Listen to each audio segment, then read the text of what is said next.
Sobrevilla. Gracias, presidente. Buenos días.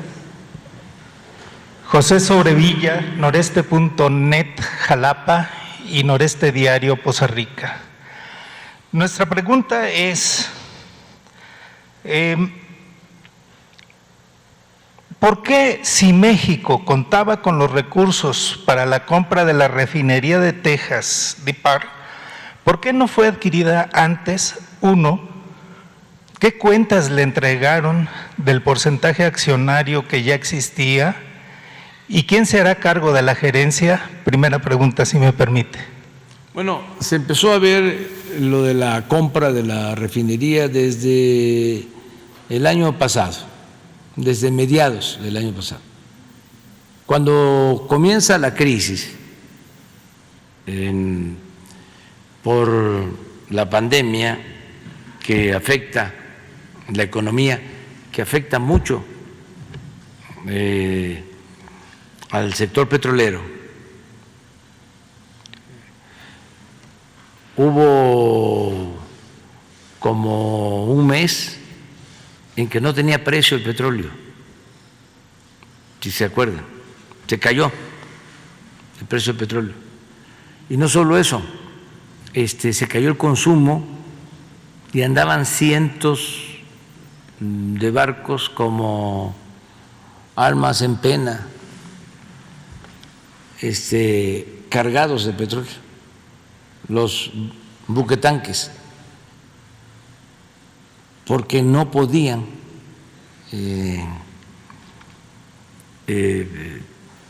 atracar muelles, no había depósitos de combustible, todo estaba lleno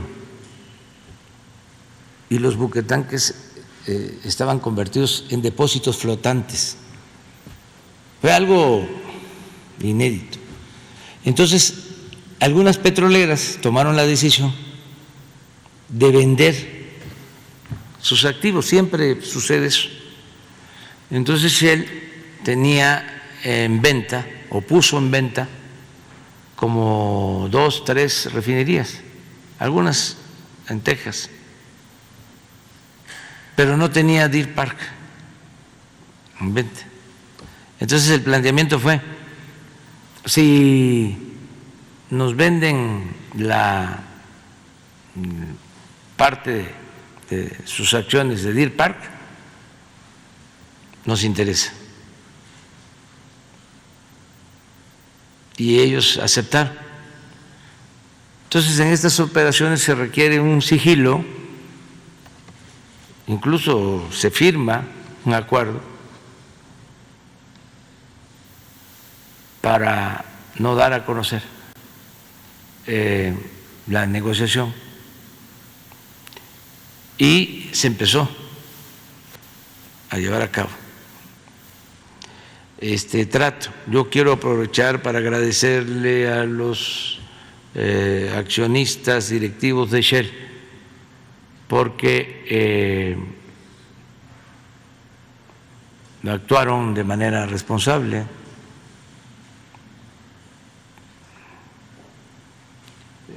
Se hizo esta operación y se ha cumplido en todos los términos.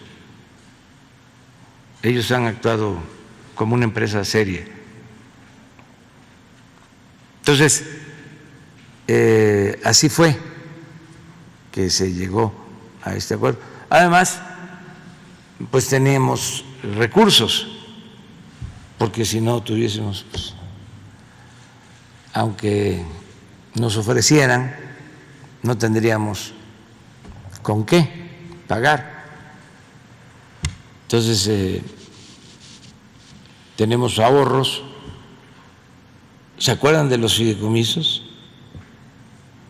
Que fue todo un escándalo, cuestionamientos. Bueno, pues eso nos dejó como 60,000 millones de pesos. El cancelar estos fideicomisos que tenían dinero guardado, que se usaba mal ese dinero, por ejemplo, todo lo que iba al CONACYT, la mayor parte, haciendo a un lado las becas y lo que se tiene que entregar y se debe de seguir entregando a los investigadores, una muy buena cantidad de dinero, la mayor parte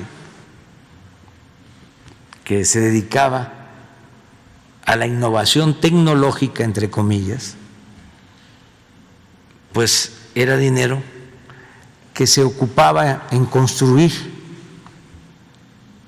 elefantes blancos. Se puso de moda las ciudades del conocimiento. Entonces todo el dinero se quedaba en esos edificios y había muchísima corrupción en la entrega de los contratos.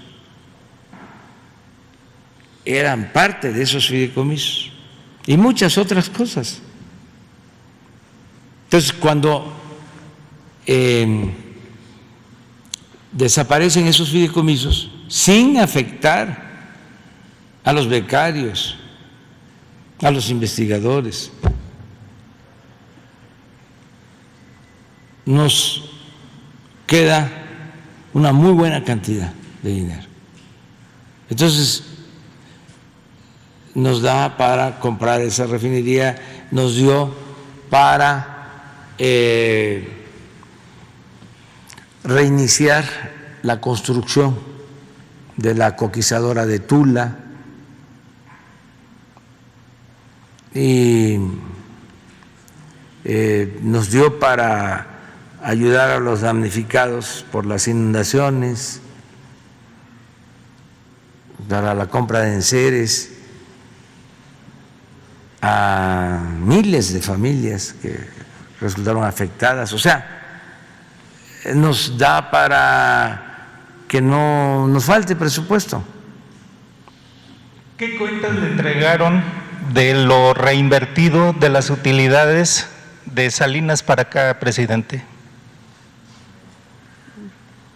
Muy pocas veces hubo utilidades, porque siempre, decía yo, se reinvertían las utilidades. ¿Quién va a manejar ahora esta refinería? El sistema de refinación de Pemex, como si fuese otra. Encontramos 6 y vamos a dejar 8 refinerías. Y lo más importante es que vamos a tener capacidad para procesar toda nuestra materia prima. También es importante, porque hay mucha confusión o falta de información. Uno desea, por ejemplo, de que todos los mexicanos tengan acceso al Internet. Y muchos que vivimos en la ciudad pensamos de que hay Internet en todo el país. Y a veces también pensamos que si hay una noticia en las redes, ya se enteró todo México. Pues no es así. Aún con el avance tan importante del Internet, siendo el Internet un medio de comunicación fundamental, yo creo que es una de las aportaciones más destacadas de nuestro tiempo. Aún así, la mitad de los mexicanos no tiene acceso al Internet.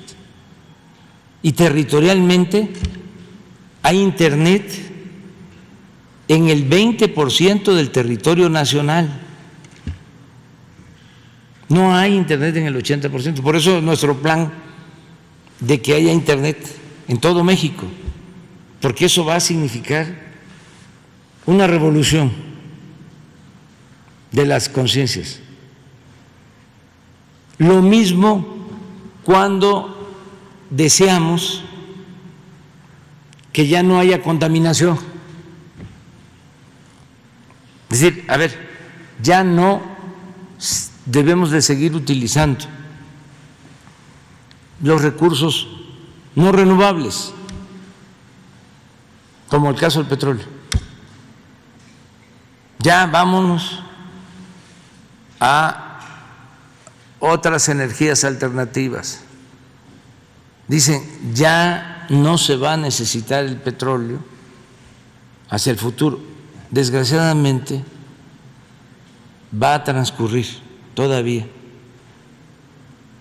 bastante tiempo para que dejemos de utilizar el petróleo. De acuerdo a las proyecciones, se va a necesitar todavía el petróleo hasta 2050.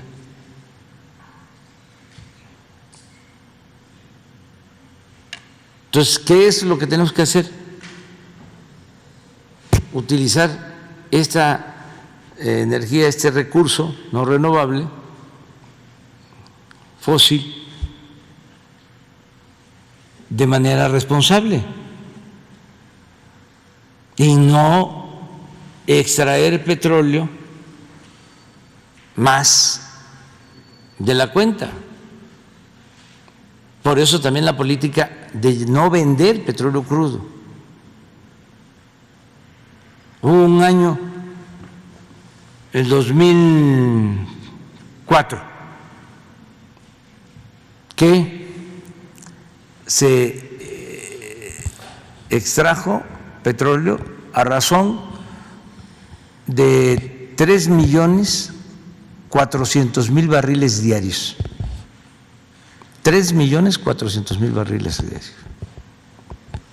El doble de lo que estamos extrayendo ahora. El doble de lo que se está extrayendo. Entonces nosotros no vamos a pasar, aunque descubrimos 3 grandes yacimientos, nunca vamos a extraer más de 2 millones de barriles diarios en el tiempo que nos queda. Porque con 1.800.000, 2 millones de barriles diarios tenemos para producir toda nuestra gasolina y todos nuestros combustibles. Lo que es fortalecer la economía interna y dejar reservas. Nosotros vamos a dejar más reservas que las que recibimos, porque es la herencia de las futuras generaciones.